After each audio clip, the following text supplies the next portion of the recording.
Hello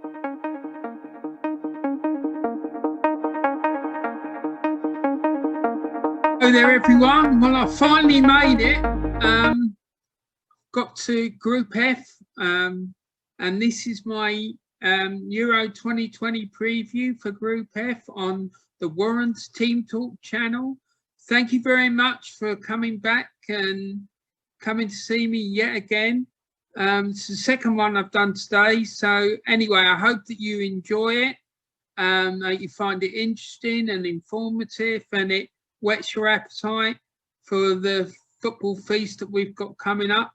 And it starts actually that way. I think it's actually started already. I think the Italians are playing at the moment in their match against Turkey. So when this is finished, I'm going to have a watch of that. And anyway, so yeah, I hope you enjoy this video. If you haven't done so already, can I just please ask you to put subscribe to my channel and put a like on the video by clicking that thumbs up button. That would be fantastic. And then also please make sure that you pass it on to anyone that you know who you think might be interested in seeing it. That would be fantastic. Anyway, I hope that you're all okay and you're fine and looking after yourselves. Yeah, so without further ado, let's get on with it. Okay, so here we go, everyone. This is my preview of Group F for the Euro 2020 tournament that's starting, or it has started, I think, by now, as I'm recording this. So I hope that you're enjoying that match and that you enjoy this video as well. So without further ado, let's get into it. So let's see who the first team is up on that we've got in Group F. This group, by the way, contains Germany, Portugal, Hungary and France. Now, quite how the hell UEFA have managed to put three of the best teams in Europe all in one group together, I have no idea. Whoever decided to do that or made it possible needs to have a serious long look at themselves. It's absolutely ridiculous. Anyway, so the first team up is Germany. Now, Germany played their first match in 1908. Between 1949 and 1990, separate German national teams were recognised by FIFA due to the Allied occupation and division after the end of the Second World War. These two teams were known as East and West Germany. Germany is one of the most successful national teams in international competitions. They've won 4 World Cups in 1954, 1974, 1990 and 2014. They've also won 3 European Championships in 1972, 1980 and 1996. They've also been runners-up 3 times in the European Championships and 4 times in the World Cup, and a further 4 third-place finishes at World Cup finals. Germany is also the only European nation that has won a FIFA World Cup in the Americas. Now, Germany's UEFA ranking is 1st and their FIFA ranking is 12th. So let's see how the Germans qualified for the Euro 2020 tournament. Now, they qualified from Group C, a group which contained the Netherlands, Northern Ireland, Belarus and Estonia. Now, in their qualifying matches, they defeated they lost at home to the Netherlands by 4-2. They made amends slightly in the away match, which they won 3-2. They defeated Northern Ireland 6-1 at home and 2-0 away. They defeated Belarus 4-0 at home and 2-0 away, and defeated Estonia 8-0 at home and 3-0 away. So if we look now at Germany's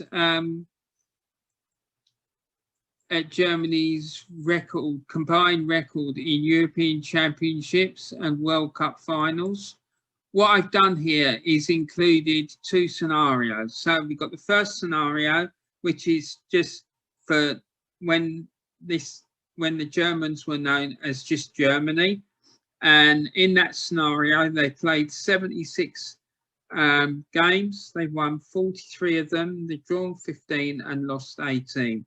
And they scored 126 goals and conceded 71. And they managed to get 144 points.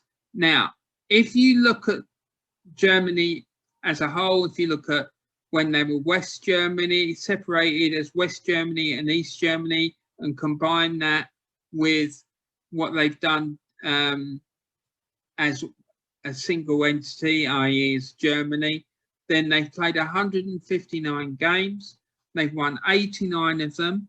They've drawn 36 and lost 34. And they've scored 295 goals and conceded 172. And they managed to get 304 points.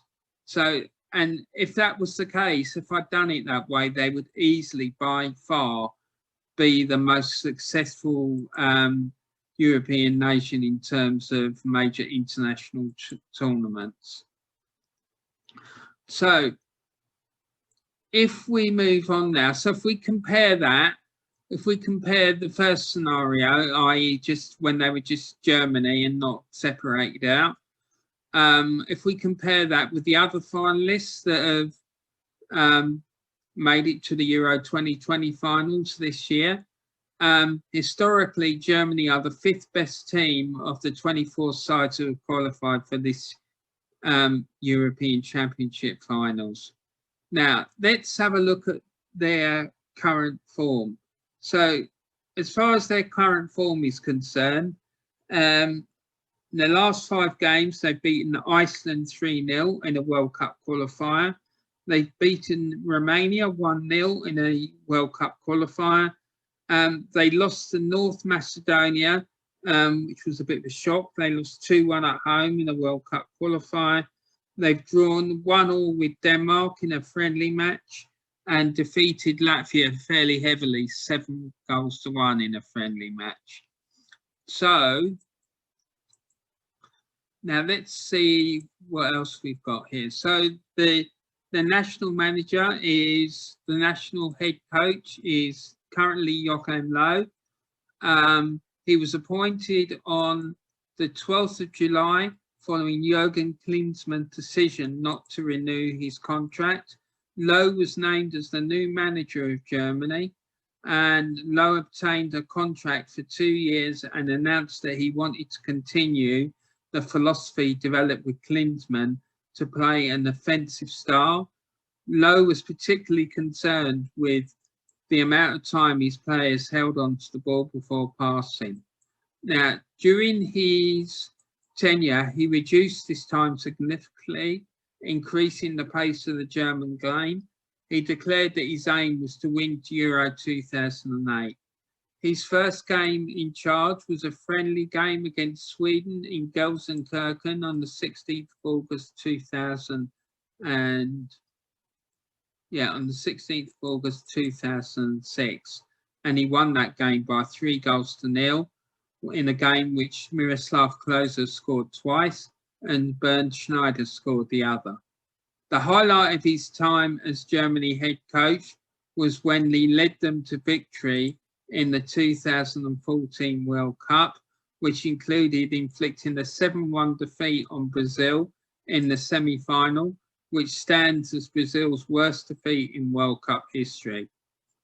Joachim Löw has recently announced his intention to retire as manager of the German team after the UEFA 2020 Championships. Now, since being appointed, his record has stood as played 194 games. He's won 123 of them, drawn 39 and lost 32, and has a win percentage of 63.4. Players to watch, I believe, in this summer's tournament for Germany will be Serge Gravery, former Arsenal player who currently plays his club football with Bayern Munich as a winger, and also their Leroy Sanya, ex of Manchester City, and he also plays for Bayern Munich. Now, on the 4th of November 2016, Gnabry received his first call-up to the German senior team. 7 days later, he scored 3 goals on his debut in a World Cup qualifying against San Marino in a game which Germany won 8-0 away from home. On the 9th of October 2019, during a 2-2 friendly international draw with Argentina, Gnabry became the fastest player to reach 10 goals for his nation, in doing so in his 11th appearance, and he beat Miroslav Klose's record by 2 games. On the 19th of November 2019, he scored 3 goals in a 6-1 victory against Northern Ireland. It was his second hat-trick in his international career. He has so far made 22 appearances for Germany and scored 16 goals. Now, moving on to Leroy Sanya. Sanya received his first senior call-up to the German senior team on the 6th of November 2015 in a friendly against France. On the 13th of November 2015, he was substituted in the 61st minute for Julian Draxler in the friendly match against France at Saint Denis in what would be a 2-0 defeat for the Germans. But it was overshadowed by shootings and explosions around the stadium. Sane was selected by Germany boss Joachim Löw to represent the country at UEFA Euro 2016. He participated in 1 match, replacing Bastian Schweinsteiger on 79 minutes in Germany's 2-0 semi-final defeat to France. He has made 30 appearances for Germany and scored 7 goals. Right, so let's see who, when they're going to be playing their Group F fixtures. So their first game will be against France on the 15th of June at the Football Arena in Munich. Their second game will be against Portugal on the 19th of June at the Football Arena in Munich. And then lastly, their last game also at the Football Arena in Munich will be against the Hungarians on the 23rd of June. So if the Germans manage to get out of that group, their potential next opponents, if they do qualify as group winners, will be at the National Arena in Bucharest against a 3rd place team from either Group A, Group B or Group C. And if they finish 2nd, they will face the country that finishes 1st in Group D at Wembley Stadium in London. Now, if they finish 3rd in their qualifying group, they could face either the winners of Group B or Group C, depending on their record when finishing 3rd in their first round qualifying group, compared with the other countries who finished 3rd in their first round qualifying groups. And that game could be played either at the San Mamés Stadium in Bilbao or the Puskás Arena in Budapest. Now, let's move on. So the next team up is Portugal. Now, Portugal's first participation in a major tournament finals was at the 1966 World Cup, which saw a team featuring Ballon d'Or winner Eusebio finish in 3rd place. The next 2 times Portugal qualified for the World Cup finals were in 1986 and 2002, going out in the first round on both occasions. Portugal also made it to the semi-finals of UEFA Euro 1984, when they lost 3-2 after extra time to the hosts and eventual winners France. During this period, Portugal was not part of a group of teams that were candidates to win titles, but from 2000 until this present day, the team evolved into being,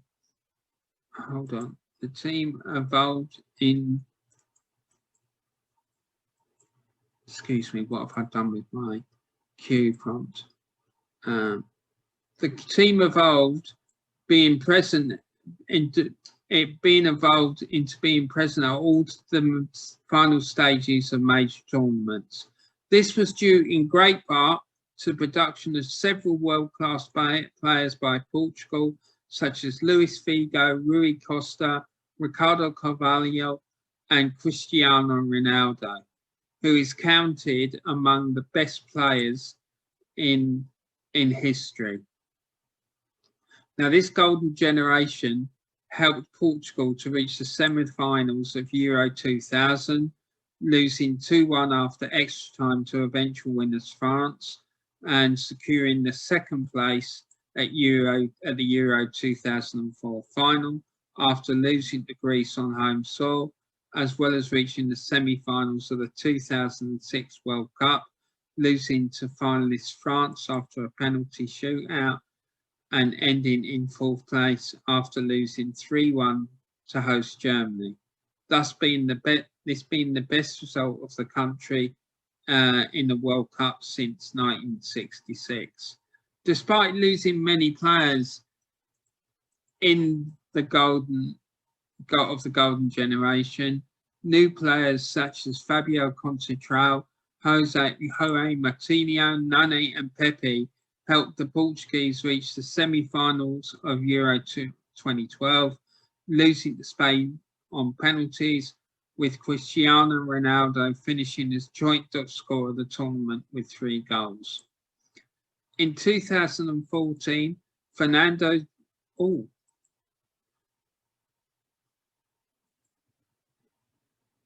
So 2 years later, Fernando Santos was appointed as the new head coach for the national team. And 2 years later at Euro 2016, Santos brought Portugal its first ever major trophy, defeating hosts France 1-0 after extra time with a winning goal scored by Eder. Portugal hosted the brand new 2018-19 UEFA Nations League, as well as winning the trophy, defeating the Netherlands by 1-0, with the winning goal scored by Gonçalo Guedes, making it the second major tournament earned by the Portuguese in 3 finals. Right, so let's have a look now to see how they qualified for this tournament. So they qualified from Group B, which contained Ukraine, Serbia, Luxembourg and Lithuania. Now, in their qualifying games, they drew 0-0 at home with Ukraine. They lost 2-1 away to Ukraine. They drew with Serbia 1-0 at home and won 4-2 away. They defeated Luxembourg 3-0 at home and 2-0 away. And they won 6-0 at home to Lithuania and 5-1. They won 5-1 away. So if we now look at their combined record in World Cup finals and European Championships, we can see that they played 65 games and they've won 33 of them, drawn 15 and lost 17.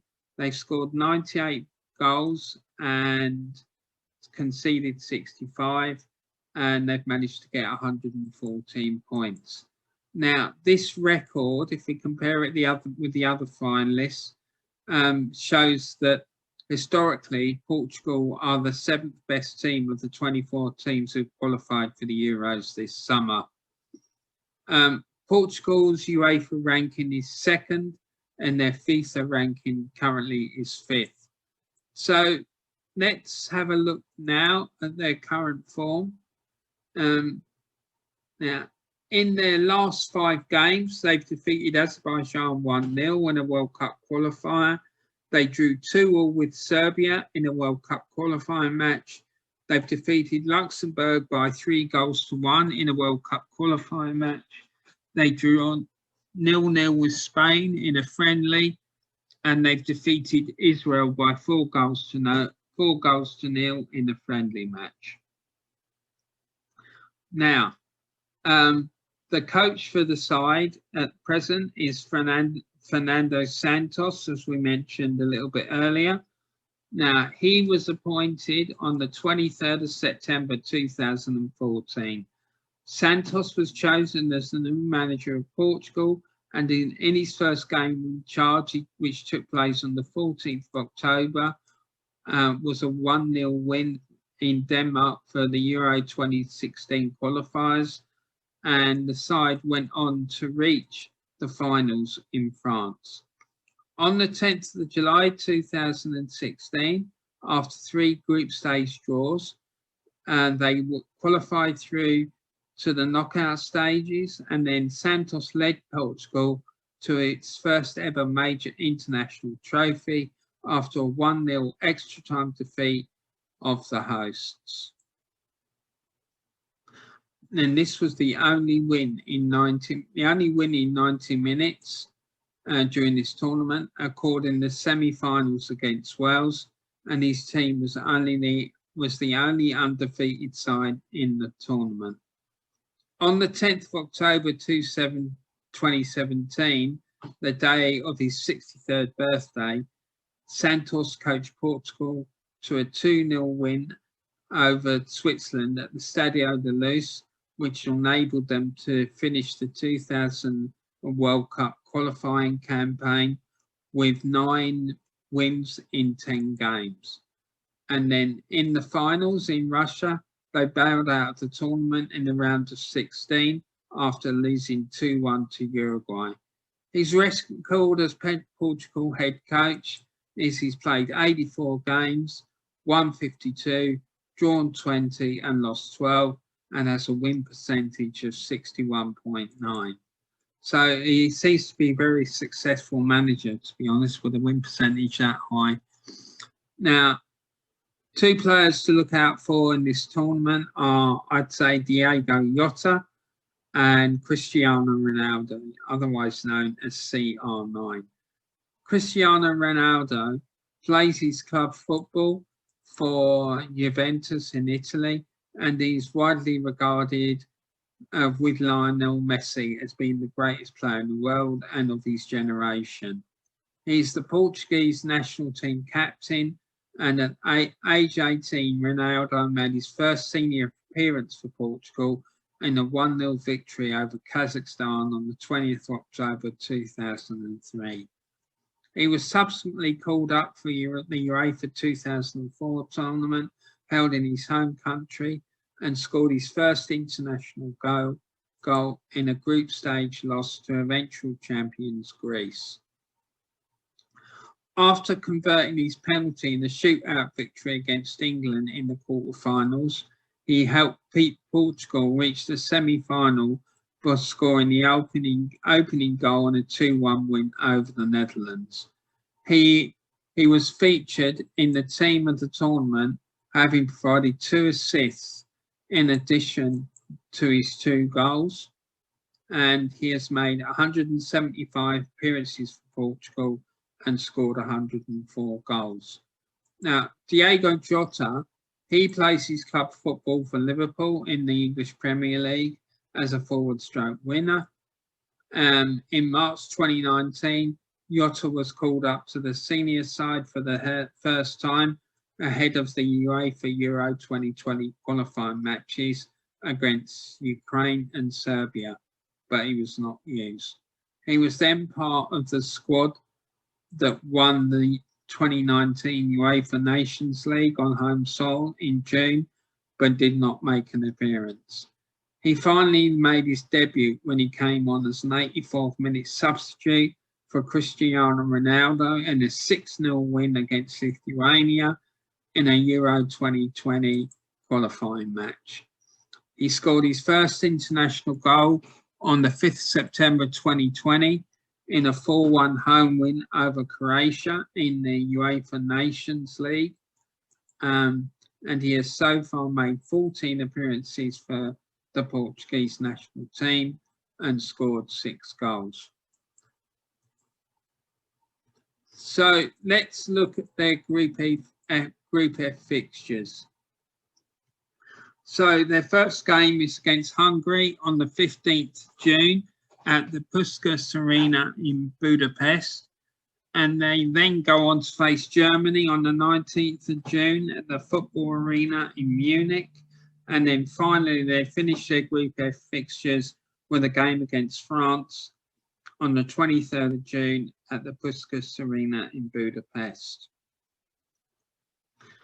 So if they manage to get out of their group as group winners, their next match will be at the National Arena in Bucharest, where they will play a third place team from either Group A, Group B or Group C.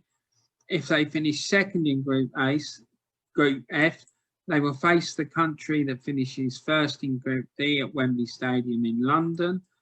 And if they finish third in their qualifying group, they could face either the winners of Group B or Group C, depending on their record when finishing third in their first round qualifying group compared with the other countries who finished third in their first round qualifying groups, which could be played in Bilbao at the San Mamés Stadium or the Puskas Arena in Budapest. Right, so moving on, the next team up is Hungary, the third of the four teams in this group.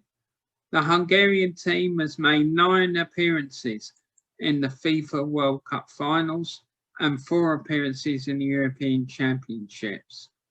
Hungary has a respectable football history, having finished as runners-up in the 1938 and 1954 World Cups and third in the 1964 European Championships. Hungary revolutionised football in the 50s, laying the tactical fundamentals of total football and dominating international football with a remarkable golden team, which included the legendary Ferenc Puskás. The side of that era has one of the longest undefeated runs in football history, remaining unbeaten in 31 games, spanning over 4 years, including the much heralded match of the century in the game where they famously defeated England by 6-3 at Wembley Stadium. The Hungarian team then faced a severe drought starting from their elimination at the 1986 World Cup, failing to qualify to a major tournament for 30 years and reaching their lowest FIFA ranking, 87 in 1996, as well as finishing 6th in their group for the Euro 2008 qualifiers.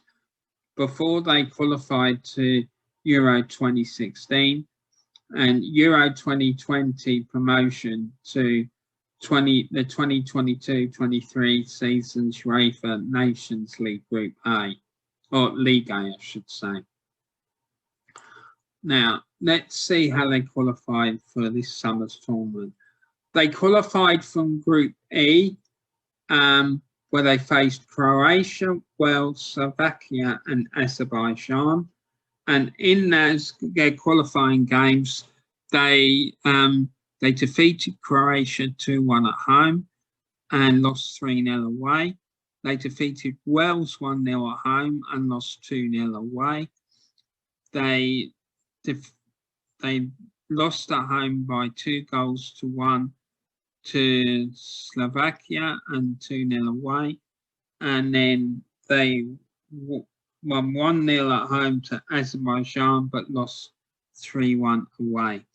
Now, they then entered into, after their performance in the Nations League, were entered into a playoff tournament to see if they could qualify for the Euro 2020 tournament.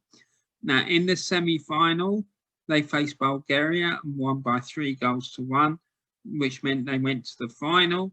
And in the final, they defeated Iceland by 2-1 to qualify for this summer's tournament. Now, if we look at their combined record for World Cup finals and European Championship finals, we can see that Hungary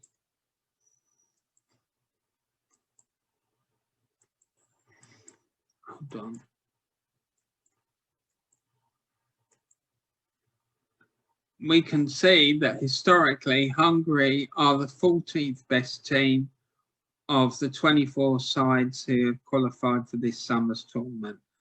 Their record in World Cup finals and European Championship finals are that they played 38 games, won 15, drawn 7, lost 16, won 91, scored 91 goals, conceded 66, and managed to get 52 points.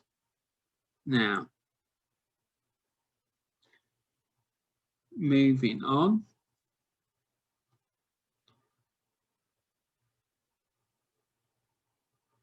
Hungary's UEFA ranking is currently 25th and their FIFA ranking is 37th.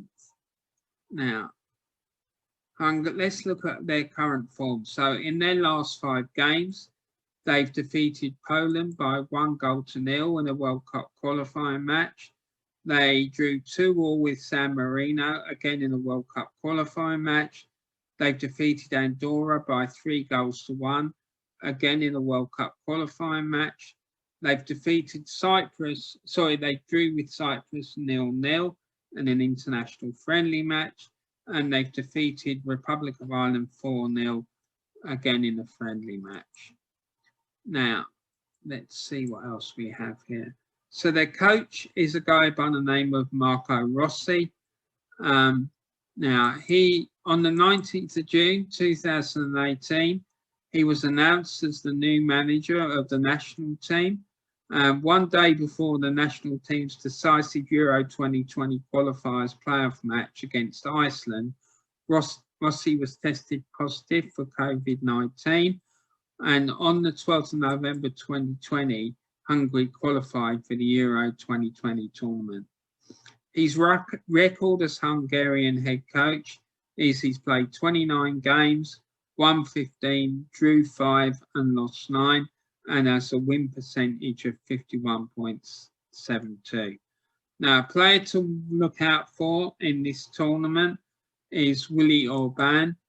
On the 1st of October 2018, Orban was selected to represent Hungary. He made his debut in a 1-0 UEFA Nations League loss to Greece on the 12th of October 2018. And then on the 15th of October 2018, he scored his first goal in the national team in the 2018-19 season's UEFA Nations League C match against Estonia at the Groupama Arena. 7 months later, on the 8th of June 2019, Orban scored twice for the side as Hungary beat Azerbaijan 3-1 in the UEFA 2020 qualifying tournament. On the 8th of October 2020, Orban scored his 4th international goal for Hungary against Bulgaria in a European Championship qualifying match. European Championship playoff semi-final, as Hungary won 3-1 in Sofia. He's gone on to make 21 appearances for Hungary and scored 5 goals. Now, the other player I would have mentioned in this as one to watch for Hungarians is their midfielder Dominik Szoboszlai. But unfortunately for the Hungarians, he suffered an injury and he's had to withdraw from the squad. So let's look at their Group F fixtures. Now, their first match will be against the Portuguese on the 15th of June at the Puskás Arena in Budapest. Their second game will be against the French on the 19th of June, again at the Puskás Arena. And then finally, they end their Group F fixtures with a game against Germany at the Football Arena in Munich. Now, if they're successful and qualify out of their group, if they finish as group winners, their next match will be at the National Arena again in Bucharest against the third place team from either Group A, Group B or Group C. If they finish second in Group F, they will face the country that finishes first in Group D. at Wembley Stadium in London. And if they finish third in their qualifying group, they could face either the winners of Group B or Group C, depending on their record when finishing third, when compared with the other countries that finished third in their first round qualifying groups. And that game could take place in Bilbao at the San Mamés Stadium or the Puskás Arena in Budapest. Now, moving on, finally, we move on to the French. Now, let's see what they've got to say for themselves. Now, France, also known as Les Bleus, are the reigning world champions, having won the most recent World Cup final in 2018. France experienced much of its success in four major eras in the 1950s, the 1980s, the late 90s to early 2000s, and mid-late 2010s respectively, which has resulted in numerous major honours. France was one of the four European teams that participated in the inaugural World Cup in 1930, and in 1958 the team led by Raymond Koppar and Jos Fontaine finished in third place at the FIFA World Cup. In 1984, France, led by Ballon d'Or winner Michel Platini, won the UEFA Euro 1984 tournament. And then, however, France only began to reach its prime from the 1990s onward. And under the captain of Didier Deschamps and three-time FIFA World Player of the Year Zinedine Zidane, France won the FIFA World Cup in 1998, and then 2 years later the team triumphed at UEFA Euro 2000 and then went on to reach the 2006 World Cup final, which it lost on 5-3 on penalties to Italy. The team also reached the final of UEFA Euro 2016 when they lost 1-0 to Portugal in extra time, but then made up for this disappointment by comfortably winning the 2018 FIFA World Cup, where they defeated Croatia 4-2 in the final match on the 15th of July 2018. This was the second time they had won the tournament after winning it on home soil in 1998. So let's have a look now to see how they qualified for the Euro 2020 tournament. They were in a group with Turkey, Iceland, Albania, Andorra and Moldova. Now in that group, they drew 1-1 at home with Turkey and lost 2-0 away. They won 4-0 at home to Iceland and 1-0 away. They defeated Albania 4-1 at home and won 2-0 away. They defeated Andorra 3-0 at home and 4-0 away. And finally, they defeated Moldova 2-1 at home and 4-1 away.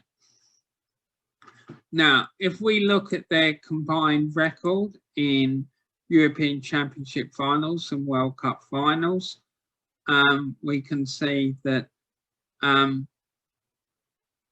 they've played 101 games, won 48, drawn 24, lost 29, scored 173 goals, conceded 122 and managed to get 168 points. And if we compare this record against the other teams that have qualified for this year's competition, what it shows us is that historically, France are the second best team of the 24 sides who have qualified for the Euros this summer. And currently, France's UEFA ranking is second, and their FIFA ranking is, sorry, that's wrong. Their FIFA ranking is fifth, and their UEFA ranking is, their UEFA ranking is fifth, and their FIFA ranking is second. Yeah, finally I managed to get it right, so sorry about that. It's a bit pathetic really, but there you go. Anyway, their current form in their last 5 games, they've drawn 1-1 with Ukraine in a World Cup qualifying match. They've defeated Kazakhstan 2-0 in a World Cup qualifying match. They've defeated Bosnia and Herzegovina 1-0 in a World Cup qualifying match. They defeated Wales 3-0 in an international friendly match. And finally, they defeated Bulgaria 3-0 in a friendly match. So their current coach is Didier Deschamps. On the 8th of July 2012, Deschamps was named as the new manager of the French national team, leading the team to the quarterfinals of the 2014 FIFA World Cup, the final of the UEFA 2016, and he won the final of the 2018 FIFA World Cup by defeating Croatia 4-2. After France's victory at the 2018 FIFA World Cup, Deschamps became the 3rd man to win the World Cup as both a player and manager, alongside Mario Zagallo and Franz Beckenbauer. And following he also followed Beckenbauer to be only the 2nd to do so as a captain. His record as the French head coach is that he's played 113 games, won 75, drawn 20, and lost 18, with a win percentage of 66.37. So, moving on, let's look at 2 players that could stand out for the French team. Now, the obvious choice is Kylian Mbappe, who plays his club football with Paris Saint-Germain as a forward, and he was called up to the senior France squad for the first time to face Luxembourg in Spain in March 2017. He made his debut on the 25th of March against Luxembourg, coming on for Dimitri Payet in the 78th minute of a 3-1 FIFA World Cup qualifying victory. In doing so, he became the 2nd youngest player ever, only behind Marianne Wisniewski, to feature France at 18 years, 3 months and 5 days old. On the 31st of August 2017, he scored his first senior international goal in a World Cup qualifying match against the Netherlands. He then scored twice against Russia in a friendly match in March 2018. He has so far made 44 appearances for Les Blues and scored 17 goals. Now, the other one to watch out for is N'Golo Kante. On the 17th of March 2016, Kante was selected for the France senior squad for the first time to face Netherlands and Russia in friendlies. And he made his debut against the former 8 days later, replacing Lassana Diarra at half-time in a 3-2 win at the Amsterdam Arena. And on his 25th birthday, on the 29th of March, he made his first start and scored to open a 4-2 win over Russia at the Stade de France. On the 10th of June 2016, Kante appeared in his first competitive match for France by starting in the opening match of Euro 2016 against Romania. He played the entire match, made the most passes, the most tackles, the most interceptions, covered the most distance on the pitch, and assisted Dimitri Payet's winning goal in a 2-1 victory. On the 17th of May 2018, he was called up to the 23-man French squad for the 2018 FIFA World Cup in Russia by manager Didier Deschamps. He featured in all 7 matches for France in the tournament, and he was awarded a Man of the Match award for the 0-0 draw against Denmark in the final match of the group stage on the 26th of June. on the 15th of July. Conte started in France's 4-2 win over Croatia in the final of the tournament. He is known as a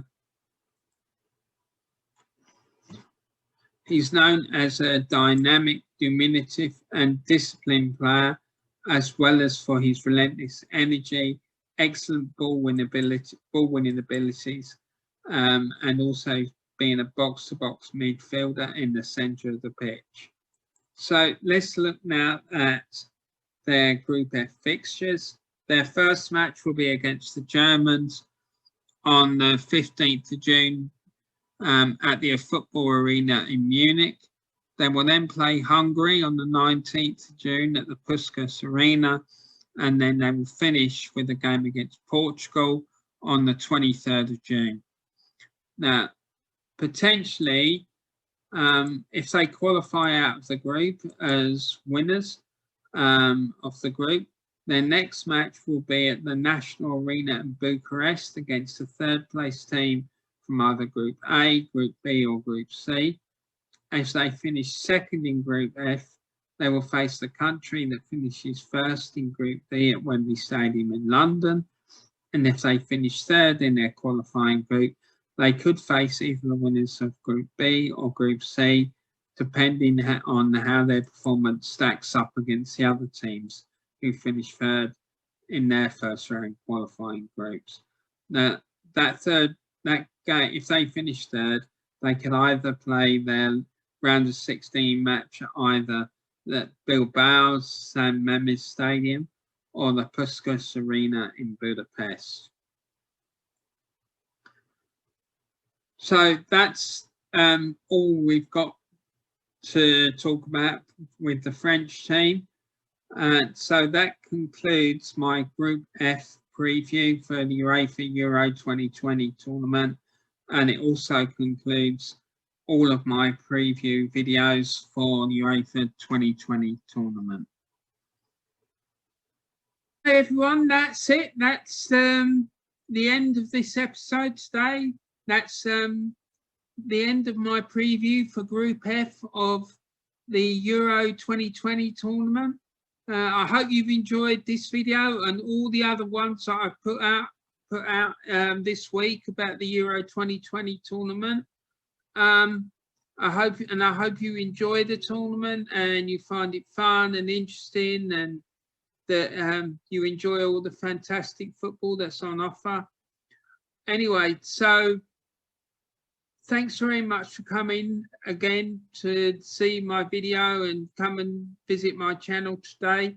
Like I say, I hope you've enjoyed it and you'll be back again soon. Just to let you all know, I won't be uploading any more videos until next weekend. I've just got a few things that I need to sort out before then. And I also want to sort of concentrate and think about what I'm going to do next for you. Anyway, so I have got some ideas in my head, but I just want to make sure that I get something good for you. Anyway,